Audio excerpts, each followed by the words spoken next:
Assalamualaikum warahmatullahi wabarakatuh.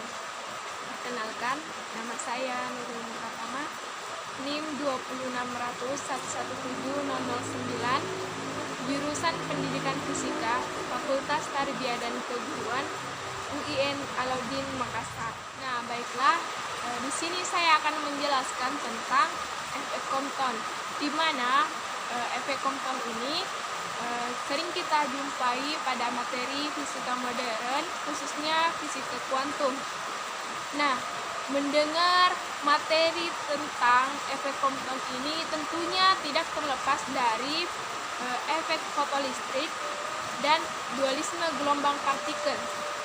Jadi sebagai pengantar, saya sedikit menyinggung keterkaitan antara efek fotolistrik, efek Compton, dan dualisme gelombang partikel. Jadi dualisme gelombang partikel, di mana teori tersebut menjelaskan bahwa cahaya bisa bersifat gelombang dan cahaya bisa bersifat partikel. Nah, terjadinya teori ini disusun oleh teori efek fotolistrik dan teori efek Compton. Nah, di mana teori efek fotolistrik ini di situ menjelaskan cahaya itu dia bersifat gelombang karena memiliki panjang gelombang pada saat itu, di mana percobaannya menembakkan suatu sinar radioaktif dalam sebuah tabung plat. Nah, kurang lebih seperti itu. Nah, yang ditemukan percobaan di situ ditemukan cahaya bersifat gelombang karena memiliki panjang gelombang. Dan pada teori efek Compton ini, nah di situ ditemukan cahaya bersifat partikel. Nah, di mana penemu dari teori efek Compton ini yaitu Arthur Holly Compton. Nah, sesuai dengan penemunya diabadikan Arthur Holly Compton pada tahun 1923. Jadi percobaannya di sini, A.H. Compton ini dia melakukan percobaan, dia menembakkan suatu foton ke elektron yang diam. Jadi setelah Arthur Holly Compton melakukan percobaan dengan menembakkan sebuah foton pada elektron, dia mengamati bahwa sebelum tumbukan, foton itu memiliki panjang gelombang lambda dan menembak sebuah elektron yang diam. Dan yang terjadi setelah tumbukan itu, semakin panjang gelombang foton, energi setelah tumbukan itu akan berkurang. Energi foton setelah tumbukan itu akan berkurang, di mana E sama dengan Hc per lambda. Nah, semakin panjang gelombang, maka semakin besar pembagi pada H sama dengan Hc per lambda. Maka bisa ditarik kesimpulan bahwa energi foton ini akan semakin kecil. Nah, kemanakah hilangnya energi foton tersebut?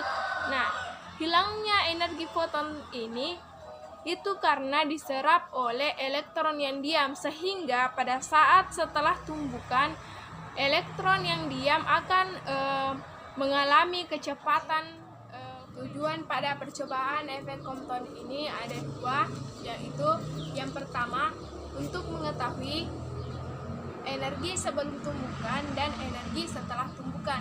Yang kedua untuk mengetahui momentum sebelum tumbukan dan momentum setelah tumbukan. Nah, setelah Arthur Holly Compton ini melakukan percobaan, ia memperoleh 3 kesimpulan. Yang pertama, keadaan pada awal atau sebelum tumbukan, energi elektron itu E sama dengan mc kuadrat karena elektron ini berada dalam keadaan diam. Namun pada saat setelah tumbukan, energi energi elektron ini itu energi relativistik dan momentumnya adalah momentum total E. Kemudian kesimpulan yang kedua itu momentum sebelum dan setelah tumbukan yaitu P dan P aksen. Sedangkan energi elektron sebelum dan setelah tumbukan yaitu PC dan P aksen C. Kesimpulan yang ketiga saya akan menjelaskan lewat gambar berikut.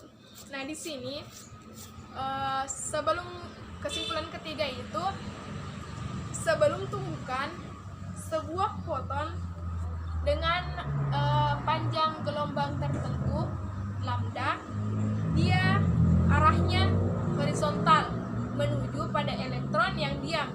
Jadi ini adalah sebuah foton, sedangkan ini adalah elektron yang diam. Namun yang terjadi setelah tumbukan yaitu kita perhatikan yang terjadi setelah tumbukan yaitu foton terhambur membentuk sebuah sudut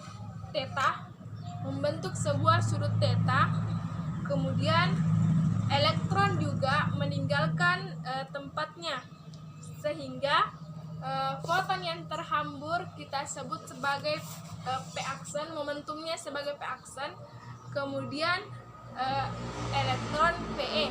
Sehingga untuk mengetahui momentum setelah tumbukan itu P sama dengan P aksen ditambah PE, di mana momentum sama dengan momentum pada foton dan momentum pada elektron. Jadi itulah tadi penjelasan tentang efek Compton dari saya. Lebih dan kurangnya mohon dimaafkan.